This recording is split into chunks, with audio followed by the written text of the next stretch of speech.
evening and welcome to tonight's Undaunted, bringing to the news on Josh Stories. I am Oyi Opala. Let's begin.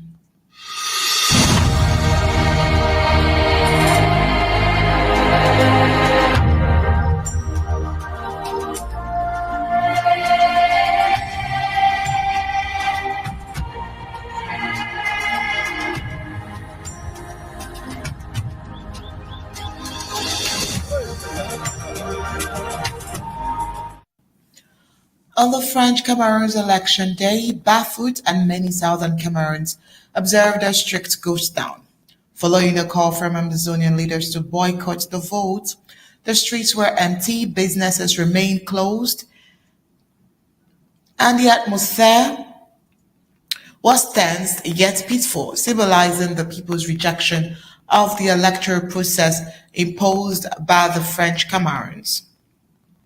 Despite the calm on the surface, events at key polling stations told a different story, one backed by intimidation, military interference, and electoral fraud.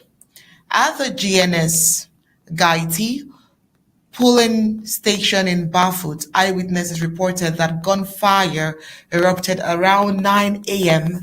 that day of election as heavily armed French Cameroon soldiers invaded the site. Election officials, political party representatives, and voters were forced at gunpoint to vacate the premises and were held at the nearby Gendarmerie Brigade for several hours. Few persons attempted to resist but were threatened and removed by force. They were only allowed to return after the intervention of their Colonial divisional officer. Upon returning to the polling station, the scene had changed drastically. Ballot boxes that were nearly empty earlier in the morning were now full, raising suspicions of vote tampering. When other representatives questioned the sudden change, they were dismissed and told to file a report.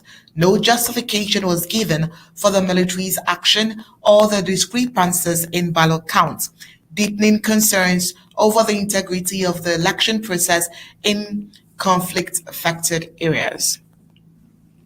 While preliminary results could show that Issa Chiroma Bakare gaining popularity in most areas, rural zones, many with no media presence or network access, are reporting unexpectedly high support for President Paul Biya.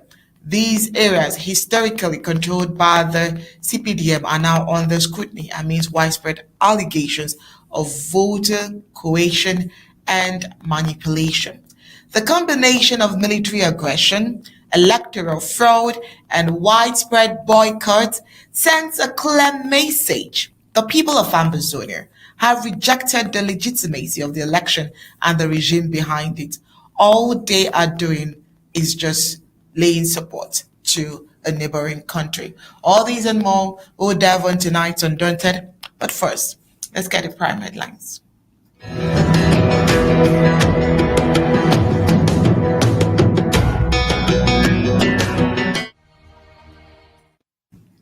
The people of Ambazonia observed the traditional ghost town today, regardless of the election results being waited for.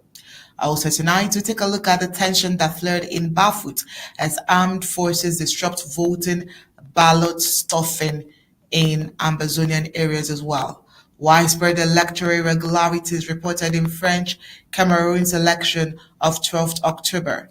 Crisis in Madagascar, army fraternizes with protesters as Irregularities warns of coup is on the African scene. Meanwhile, China's new rare earth export control signals strategic shift, and experts are warning of the shift. Now let's get the news in full detail.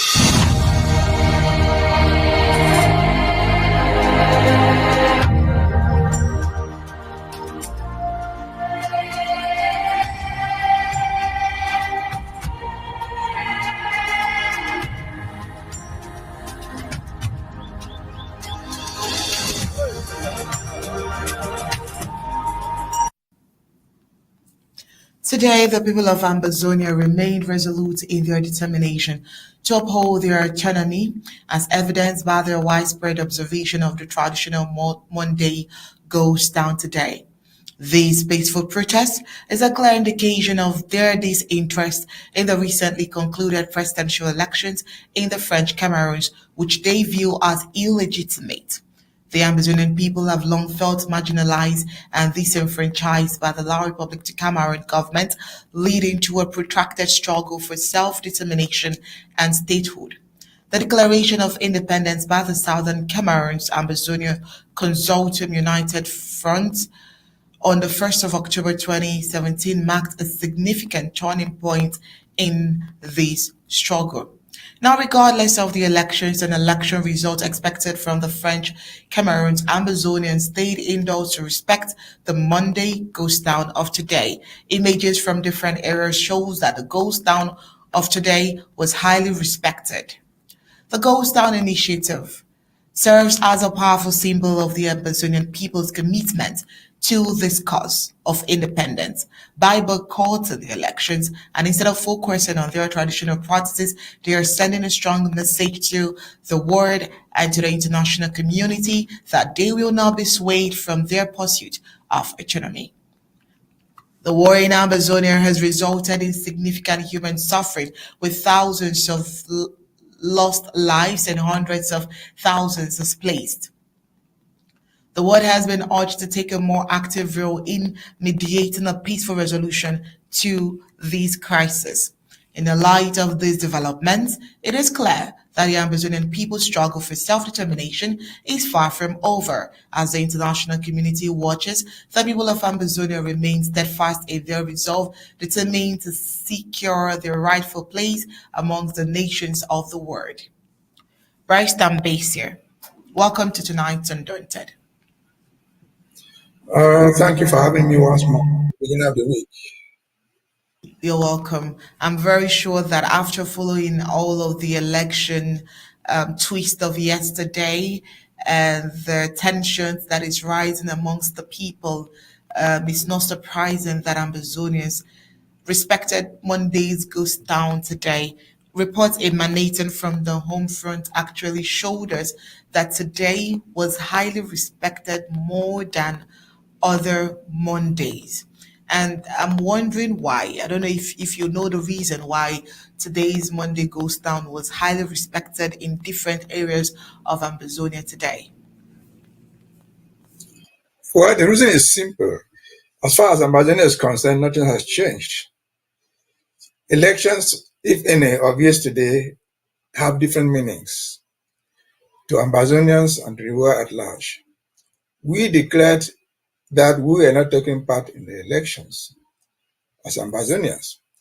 Every honest Ambazonian would not have taken part. But we did not forget that we were under occupation. And that by that standard, we have a military occupation of our territory. Of Cameroon, who are deployed militarily in our land, would be voting there under the force of arms. That is their right. But even without being a military deployment, as a foreign land, they could still vote there because they have the diaspora vote in their law. We saw Cameroonians, for example, voting in London, voting in China, voting in or wherever they have embassies abroad. So those of them in Ambazonia could as well have voted in their embassy if the thing was properly organized. So there's nothing new. We are simply observers. We are simply their neighbors. A return to the normalcy of Ghost Town today is a stark reminder to those who thought that whatever looked like a euphoria yesterday in voting, what looked like a street fight in some areas, had nothing to do with what we stand for. Whoever wins the election, the results will be proclaimed. He or she will know that we are still sitting here waiting for the war to end. We are still sitting here waiting for them to come to a negotiation table. As simple as that. Again, today is a very good message sending to everybody around the world Because there are some foreign embassies, some foreign countries that will report about the war and in context with the elections. They are still there in Yaoundé if they came from somewhere else to observe the elections. They see us today, Monday, less than 24 hours after that, being on a normal lockdown. Rather than the thing ending, it has been fortified, it has been energized to be stronger than the Monday before. And so that is what it is. We wait for the results of the election, whoever wins will come to meet us and will negotiate to end the war. We negotiate for a permanent separation. Over to you. Right, thank you so much, Barrister. While we're still waiting for the results, we are still receiving some very chaotic reports from the home front where a tense and chaotic atmosphere marked election day in Bafut, where heavily armed military personnel disrupted voting at key polling stations, raising serious concerns over their integrity of the electoral process in a whole. We got reports that Bafut was ghosted on the so-called election day. According to eyewitnesses, accounts and reports from opposition representatives, gunfire erupted around 9 a.m. at the polling stations located at GNS some areas in Bamenda, and where barely 10 voters had cast their ballots. Witnesses say French Cameroon military forces stormed their polling center, ordering all individuals, including elections officials from Elicam and political party observers, to vacate the premises and relocate to the nearby Gendarmerie Brigade less than 100 meters away. Resistance from opposition party members, particularly from the Social Democratic Front, the SDF, was met with force. When the SDF representatives tried to resist leaving, they were forced at gunpoint to leave. One observer stated that the displaced officials were detained at the brigade until around 12:45 p.m. when the SDO for Bafut arrived and instructed them to return to the police centers. Now, upon their return, the scene had drastically changed. Ballot boxes, previously near empty, were now heavily packed with voting slips. When the SDF representatives raised concerns and demanded an explanation from the Elicam officer on duty, they were told to either leave or file a report later. No clear justification was given for the military intervention or the sudden increase in votes. Meanwhile, preliminary counting should suggest that Issa Shiroma Bakare is gaining significant traction in urban areas. However, in rural zones, many of which conducted voting without media presence or mobile network access, early tallies showed unexpectedly high support for incumbent Colonial President Paul Biya. These areas, long considered strongholds of the ruling Cameroon's People's Democratic Movement, have been under scrutiny following reports of voter manipulation and coercion. The Cameroon's news generally has received multiple video clips reporting showing local officials, including CPDM aligned mayors, working closely with Elicam agents to manipulate vote counts. These mayors are said to be fearful of losing influence in their constituencies and are orchestrating efforts to tilt the outcome in favor of the ruling party. Meanwhile, much of Bafut and other surrounding communities remained early quiet throughout the day, and even today, large sections of the population, particularly those sympathetic to the Ambazonian movement, stayed away from the polls entirely, anticipating violence and electoral fraud. Their absence was not merely symbolic, but also reflective of the deep distrust in state institutions and the ongoing Ambazonian war, which has disrupted life and democratic process in the Cameroons and, of course, in Ambazonia in general for years. With mounting allegations of intimidation, electoral fraud, and military interference, Opposition leaders and civil society groups are calling for an independent investigation into the Bafut incident and similar reports across the Ambazonian area, especially the fact that fire was set and, of course, innocent lives could be lost in that process. The legitimacy of the election hangs in the balance as the country awaits official results amidst all of these tensions.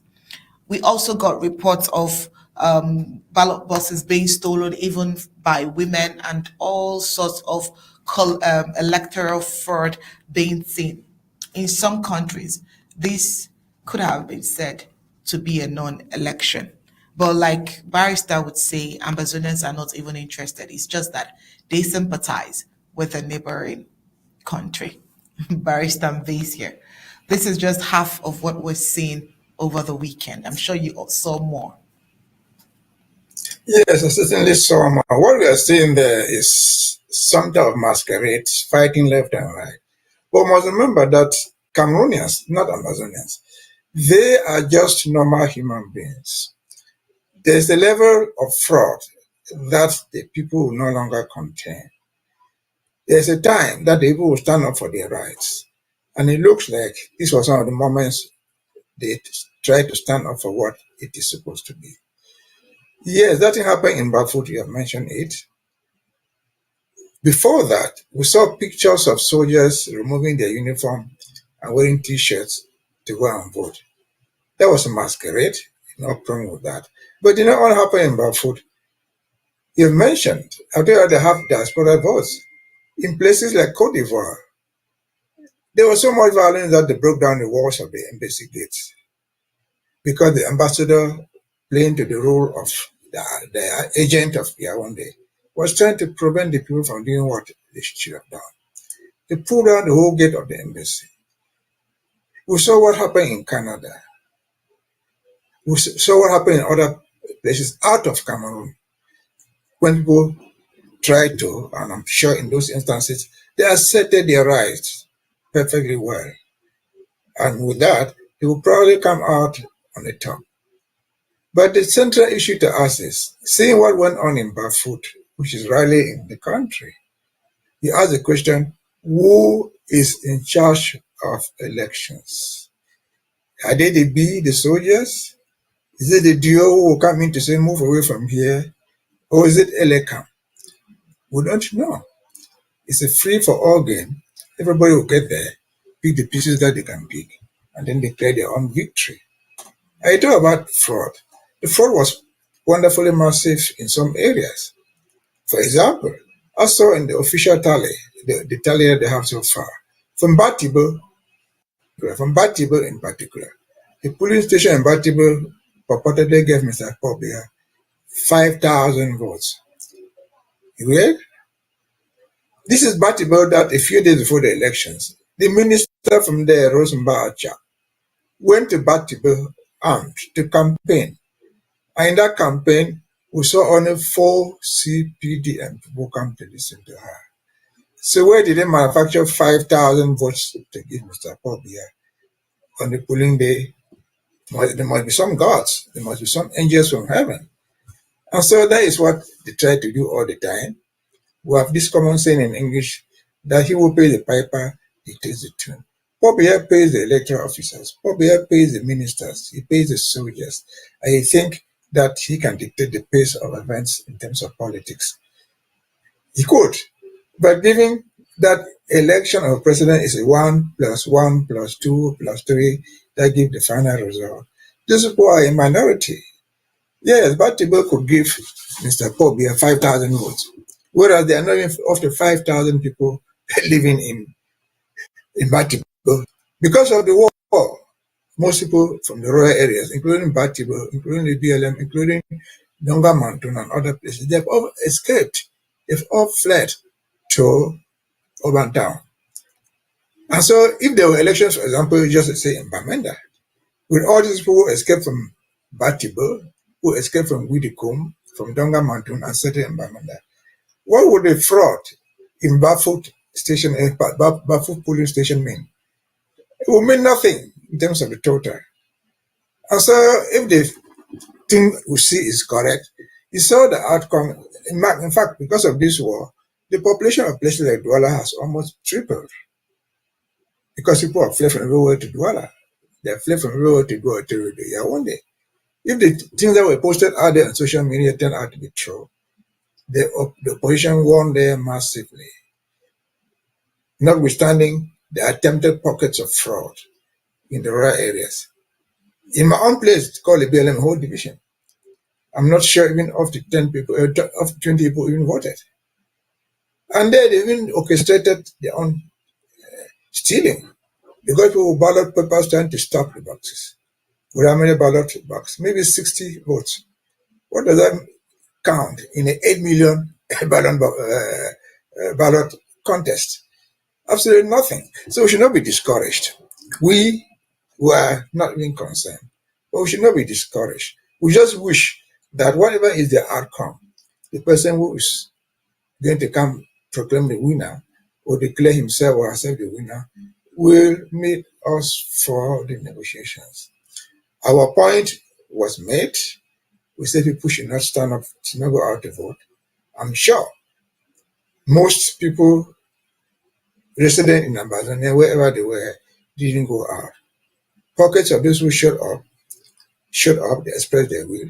Even those pockets that showed up, based on what we see on the social media, the pockets that showed up voted massively against the regime of Korea. And so we have nothing to lose. We have lost nothing.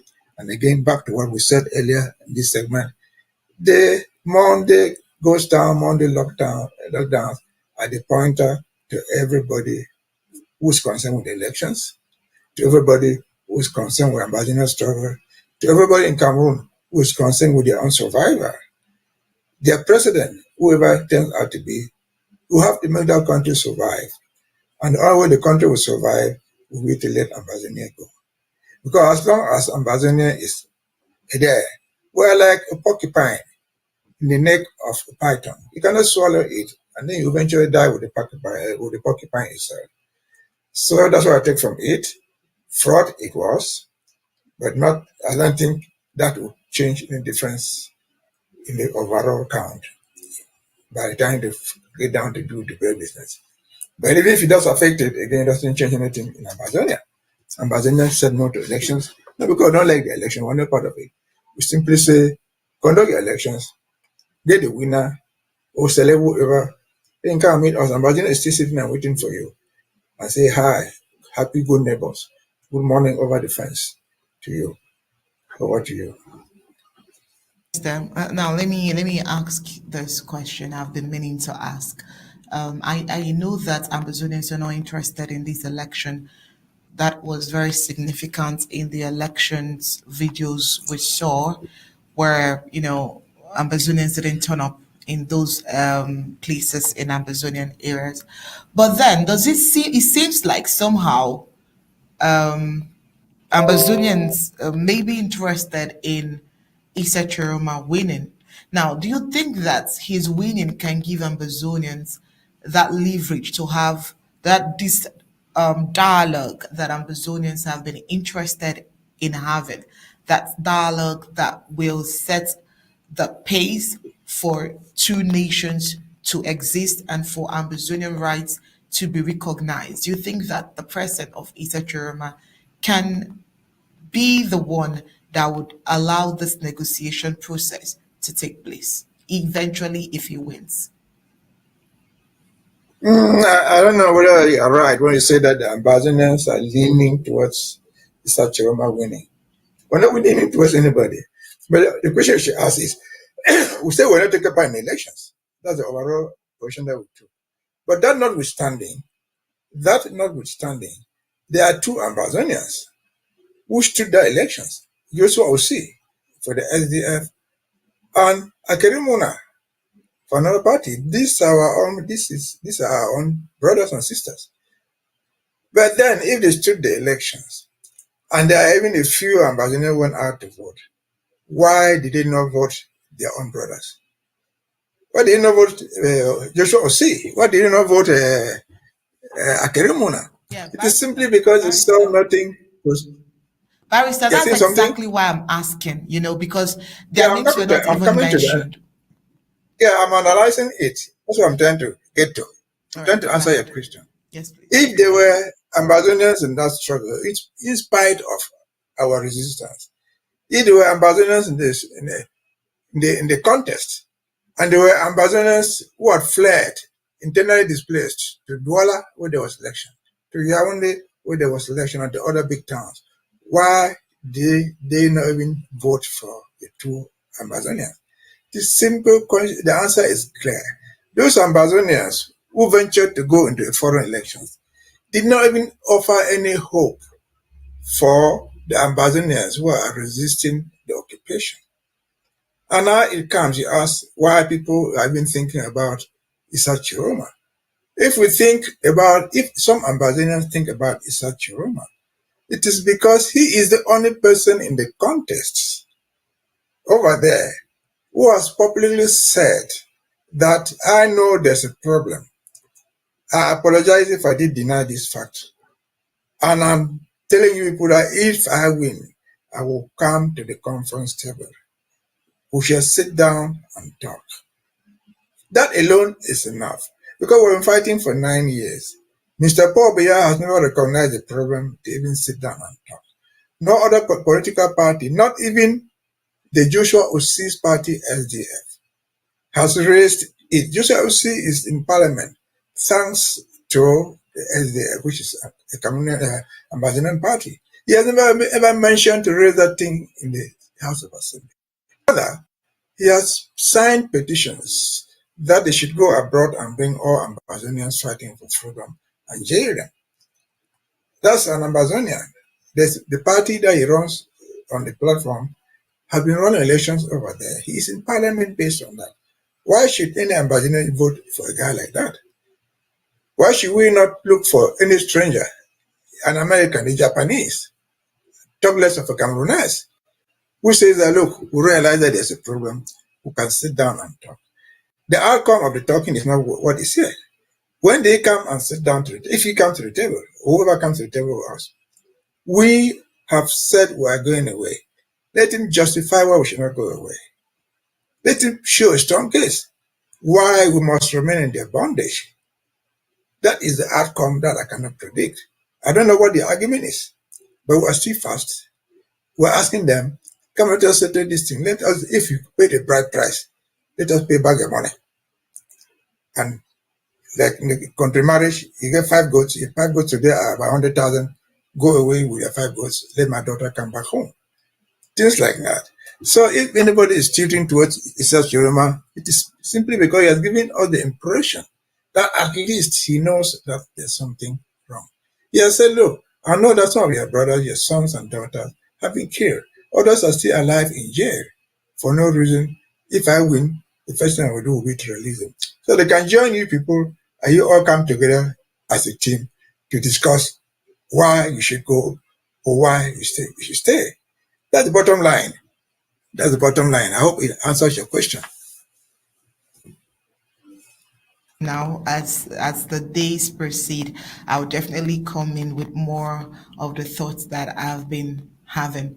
Now, over the weekend, Ambazonians, legal and political observers, talking of the person of Barrister Team Mbeseha here, Barrister Phil, Commander Elvis, raised serious concerns in Ambazonian social political show this week on Ambazonia about the electoral fraud and long-standing irregularities in the French Cameroons just concluded elections following the recently held elections.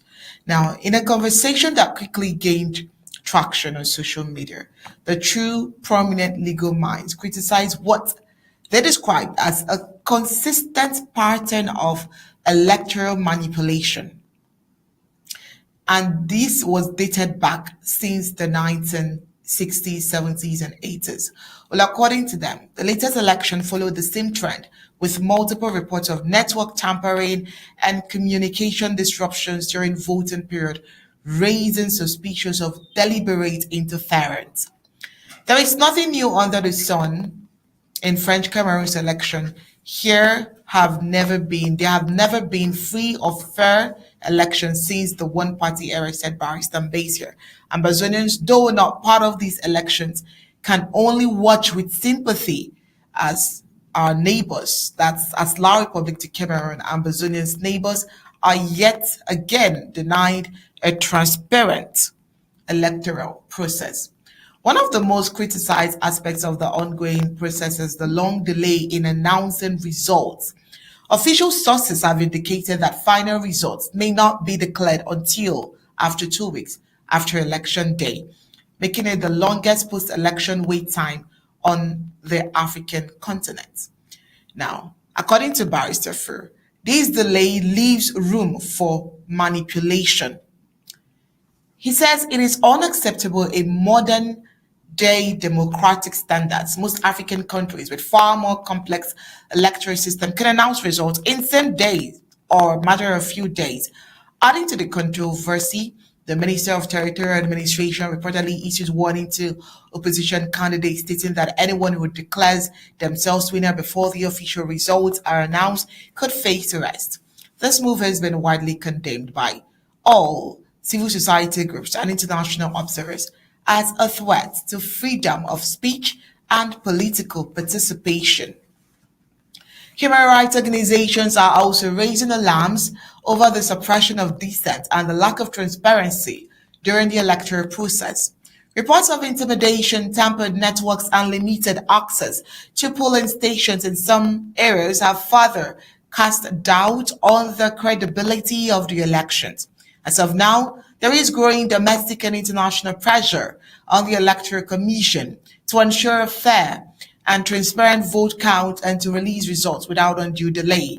However, many citizens remain skeptical given the country's troubled electoral history. Ambazonian leaders, while not involved in the French Cameroons electoral process, have expressed solidarity with citizens trapped in a broken system. They insist that the elections further shows the deep political divide and unresolved crisis between the two nations. For now, the people of French Cameroons are left in uncertainty, awaiting results that may already have been decided behind closed doors.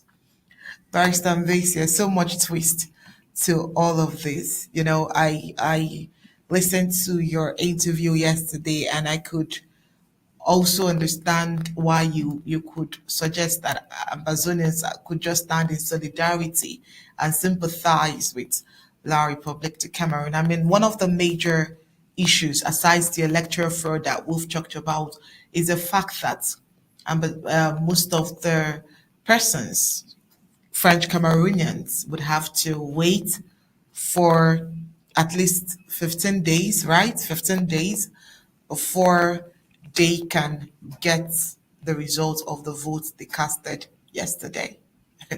That sounds like holding on to a lot of patience. And from reports and research, we also found that this is the longest in African histories. After most African nations have 2, 3 days, 4, 5, 6. I think the highest is 7, and that is even rare. I think it's one of the Congos. It's even rare. But here, Cameroonians would have to wait for 15 days. All of this might just be a way of manipulating and rewriting these electoral results. But you've been there earlier, and you can tell us more. Well, I think what is happening in Cameroon, based on the own electoral laws, they are behaving like, I don't know, you're so young, you will not understand the example I want to give. We went to primary school, one. There was no nursery school, we were too young, this was far away. You had to go straight to class 1. And then how to come 10. They were actually go and cut pieces of sticks. And the classroom, the teacher would take one and say 1. All of you will say 1. You put it down. Take 2 or pick small stones for you to know how to count from 1 to 10. That was in the 50s and the 60s. Today, even in the most remote school in Ambazonia or anywhere else in the world, they no longer cut sticks to do that. They have calculators. They have modern technology that they can count with. And so it's like asking a child today to abandon the small calculator, abandon the tablet, and go back to cut broomsticks to learn how to count from 1 to 10. That will not happen. Technology has overtaken the place. They can think that they will wait for 1 week, 2 weeks, even 1 month. It will not change much. What you and me are saying right here, I'm in the United States, we're far away from the country. But we saw the figures live. Just because we have a laptop, just because we have access to the internet, those things were totally absent. But we must not forget that what is going on in Cameroon right now, Cameroon is trying to transition from a dictatorship to a democracy. What is a dictatorship? A dictatorship is a rule of the powerful. They tell you what to do, they dictate it to you. If you don't do it, they beat you up.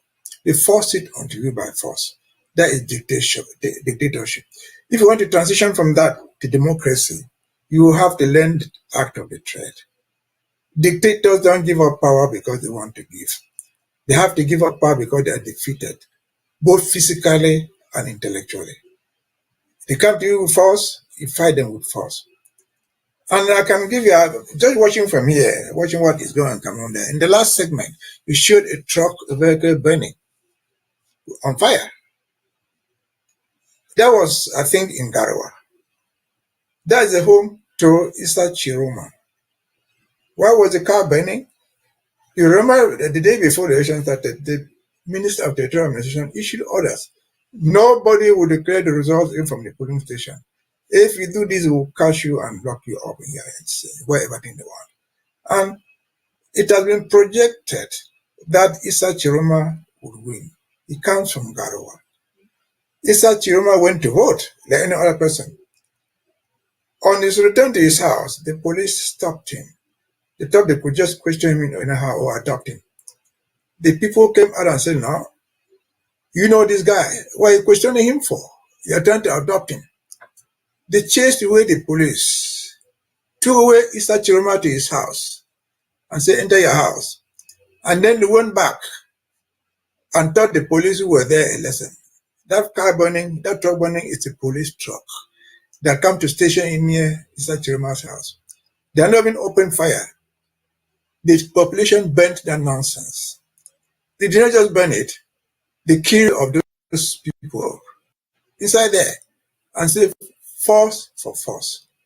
What did they do? They realized that the Issa Chiroma supporters could as well be violent in order to respond to their own violence. They simply withdrew. They didn't even open fire anymore. They simply ordered their troops to withdraw from Issa Chiroma's house. And this morning, Issa Chiroma came and I listened to his own voice. He said, this is me, Issa Chiroma. People are threatening to arrest me from the territorial administration and everywhere. This is me. I'm in my house, I'm safe. If you want to arrest me, come and arrest me right now because I won the election. And he said to Atanganji, if you don't know the meaning of Chiroma, go find out what Chiroma means in Hausa. That's a guy confronting the arm by arm. They have lost their own people. They have not even killed a single supporter of Issa Chiroma. But his supporters realized that they would kill him. They took on the advantage. They took the country on and then they killed them. They burned their cars and they withdrew. That's a transition from democracy, from dictatorship to democracy. No dictatorship years quietly because they have survived on violence. They have survived on the fact that they found a Sisiku somewhere in Nigeria drinking a beer in a hotel. Far away from their own country, they will come and capture you and lock you up. They have survived on those sort of things. That they will go to Batibo, they will go to somewhere, they see some women in Garbo, say they don't support us, they shoot and kill you with their children, and you keep quiet. No, that era is gone. They can keep the results for 6 months. Right now, I think the actors there know the results very, very well. They have the details. Thanks to modernity, thanks to the same gazette, which Cameroon cannot claim ownership of them. Anybody with an Android phone could take the pictures, and they have been taking the pictures. Anybody with an Android phone can take the numbers and say 2 + 2 is 4, and they are taking it. So that is what it is. I think Yaoundé is overtaken by a technology. They are overwhelmed. They don't even know how to do it. And that is understandable. Because the bulk of the people who are running the administration, they are so old. If you carry a computer and put before Mr. Paul Biya, all senior officials of Elecam, a software and the rest, they will not even know, they cannot discover the keyboard. They don't know how to type that thing. And they are trying to run a modern election. How? It's just not possible. So we are getting people who are dead. It's like getting a 90-year-old man, giving him a younger and thinking that he's going to have twins or triplets will be there. You're wasting your time. And so that is what it is. We think that our neighbors, the Cameroons, they have learned a lot. If there's something they have not gotten, we're still prepared to teach them. We have the best experts as Ambazonians who can help them in all the expertise that they need. And so we just pray for them. We hope that we'll get a fair election in their place. We hope that we'll get the leaders that they deserve, which leaders will be able to engage us and get the results that they want. What results do they want? They want peace. What result do they want? They want to live as neighbors. They have nothing to benefit by swallowing somebody else.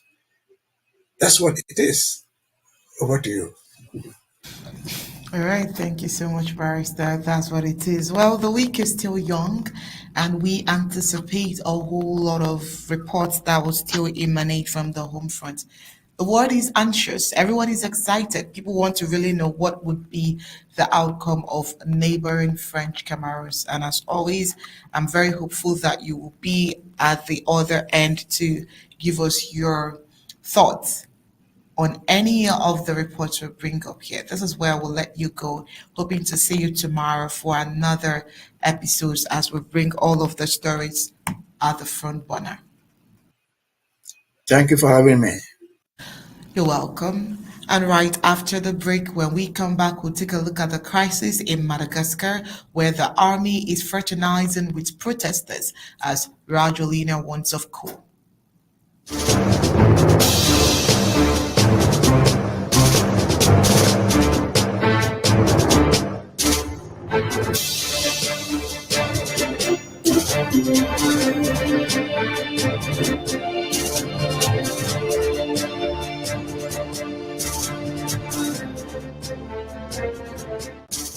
Madagascar is facing a political crisis after a dramatic day at the capital. On Tana Ravo, where soldiers were seen standing with anti-government protesters, the surprising scenes unfolded on Sunday amid ongoing youth-led demonstrations that have rocked the nation for more than 3 weeks. Protesters are demanding the resignation of President Andre Rajoelina, citing corruption, economic hardship, and a lack of democratic transparency. Their situation escalated sharply after President Rajoelina's office released a statement earlier in the day warning of an attempt to seize power illegally and by force. Though the government described the development as a coup attempt, the day passed without violence or arrest, and the president did not provide specific evidence of a coordinated military insurrection. Instead, the atmosphere in the capital was marked by an unusual calm, with military personnel engaging peacefully with demonstrators. Some soldiers even appeared to support the protesters, waving flags and chanting alongside civilians, while high-ranking military leaders have not declared opposition to the president. Some mid-level officials made public statements calling for government accountability and democratic reforms. The protesters initially began in late September over disputed changes to the Electoral Code, but quickly expanded into broader opposition against President Rajoelina's leadership. The movement is driven largely by students and unemployed youth tapping into widespread frustration over poor economic conditions and perceived government's mismanagement. The protesters see the military's apparent sympathy as a turning point in their movement. Observers say this show of unity between parts of the military and the civilian protesters raises serious concerns about a potential breakdown in command within Madagascar's armed forces. Analysts caution that unless immediate steps are taken to de-escalate the country could face further instability, especially if the president attempts to reassert control through force or emergency powers. So far, the international response has been muted, though regional organizations like the African Union and the SADC have expressed concerns with no clear resolution in sight, and the president's authority under challenge Madagascar appears to be entering a highly uncertain and potentially volatile period in its political history. Right, right. When we come back, we'll go to China, where China's new rare earth export controls signal strategic shifts, and experts are highly warning.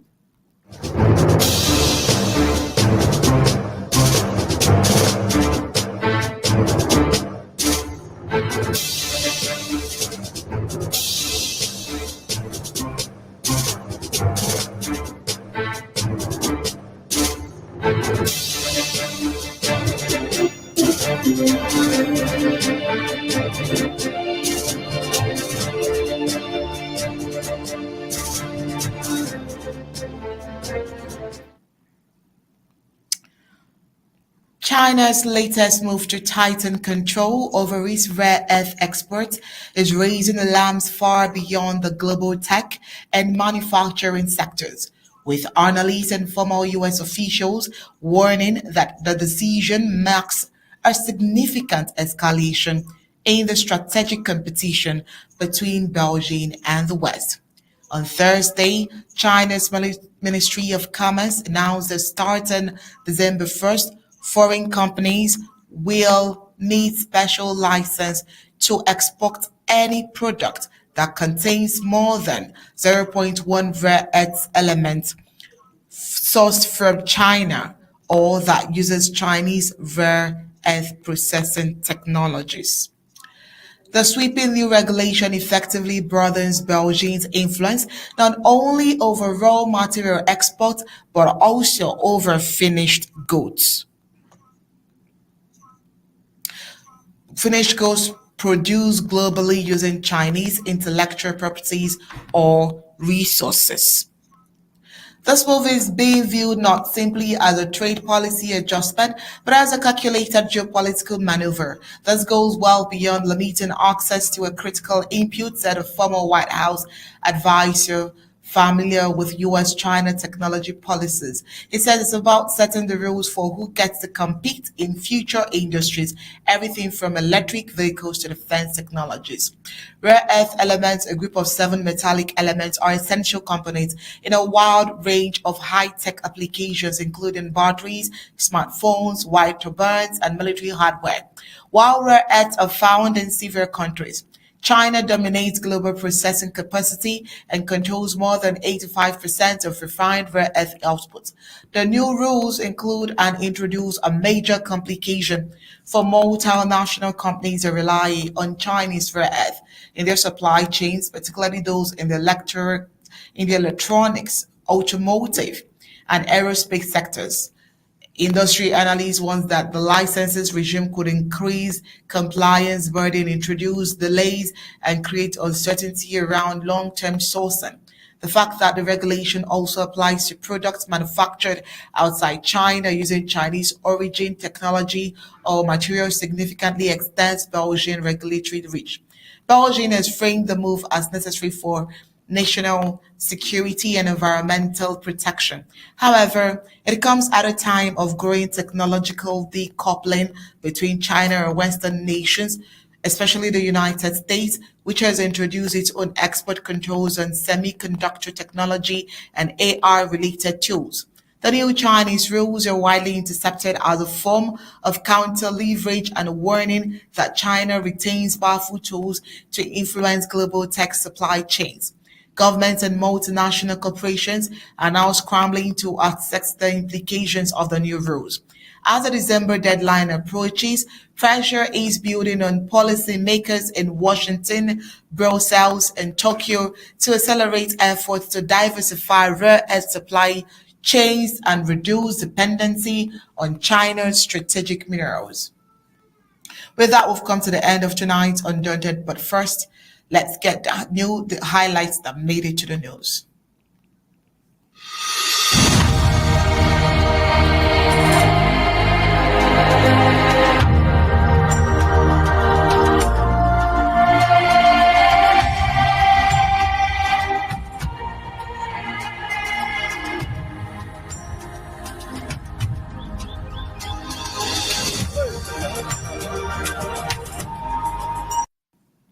Tonight on Undaunted, we told you that the people of Ambazonia observed the traditional Monday Ghost Dance today. Also tonight, tension flare in Bafut as armed forces disrupt voting, ballot stuffing as well. Widespread electoral irregularities reported in French Cameroons selection process that happened yesterday. Now, on the African scene, we told you that there is crisis in Madagascar as army is fraternizing with protesters as Regina wants of coal. Also, on the foreign scene, we told you that China's new rare earth export control signal strategic shift, experts warning of what it can cause. That's it for tonight on Undaunted, bringing to the news on short stories. On behalf of the team of technicians and barrister team based here, it's good night and God bless.